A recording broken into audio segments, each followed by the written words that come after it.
So far in this series, I've covered the use of primary triads, dominant seventh chords, first and second inversions, how to transpose the melody and chords into other keys, and in the last video, I introduced the use of secondary triads. In the last video, the secondary triad that I used was the chord formed on the second degree of a scale, that's the supertonic chord. In the key of C, that's D minor. And in this video, I'm going to introduce the use of the chord formed on the sixth degree of the scale. In the key of C, that's A minor, and it has a technical name. It is called the submediant.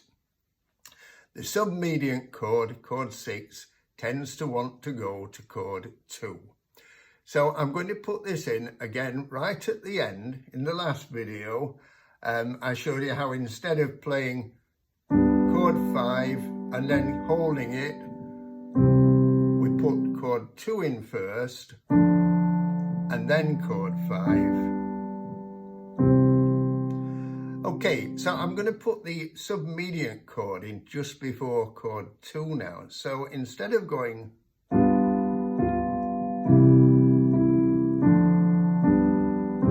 I'm going to go from the dominant chord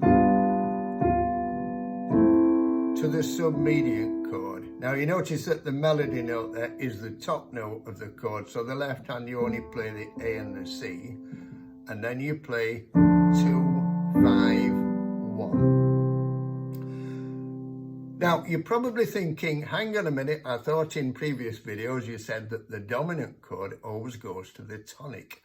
Well, with all these, I hate to call them rules, they're more like guidelines. There are always going to be exceptions.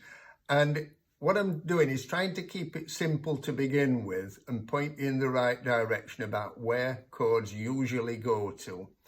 So with all the chords we've got available at the moment, the tonic chord can go to any of the other chords. So it can go to chord 2, 4, 5 or 6. The supertonic chord, chord 2, at the moment I'm saying only go to chord 5. The subdominant chord, chord 4, can go down to the tonic, that's fine. It can go down to the supertonic, that's fine. It can go to the dominant, that's fine. But for the time being, I'm going to say don't go to the submediant from chord 4. Chord 5, previously I've said it always goes to the tonic. That's its most usual destination, but it can also go to chord 6. Let's look at why that works.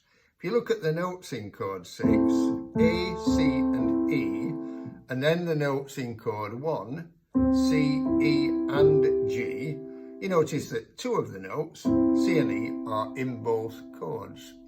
So chord 6 is very often used as a substitute for chord 1. Also, this results in this progression 5, 6, 2, 5, 1. So the chord progression 6, 2, 5, 1 is a very, very commonly used chord progression. It's one you need to be able to recognize, to hear. When you hear that chord progression in pieces, just think, oh, I know what that is. It's a 6, 2, 5, 1. And with all these things, you want to practice transposing these things into other keys. Now, there's other thing that we can do just to make that final bit of the tune slightly more interesting and different from when we play the same thing at the beginning, and that is this. Instead of going to 2 in root position, I'm going to play 2 in first inversion.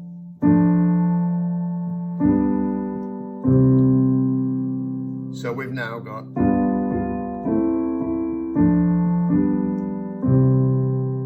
and again, it just makes the bass line slightly more interesting. Instead of going, it's now rising a step.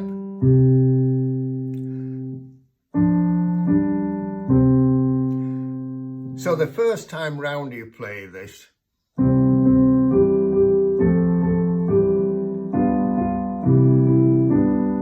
sounds like this. And now when you, after the middle section and you repeat the first section, we've now got the same thing, the same tune, But with these modified harmonies, it now sounds like...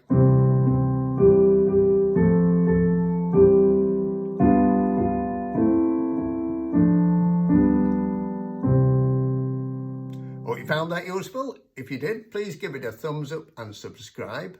And in the next video, I'm going to introduce the use of secondary dominant chords. See you in the next video.